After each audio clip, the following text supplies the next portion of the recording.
ऐसे को निकाल इधर को निकाल। हाँ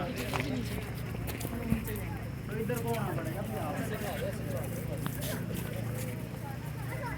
ये पीछे आना चाहिए वो ना ये इधर आना चाहिए।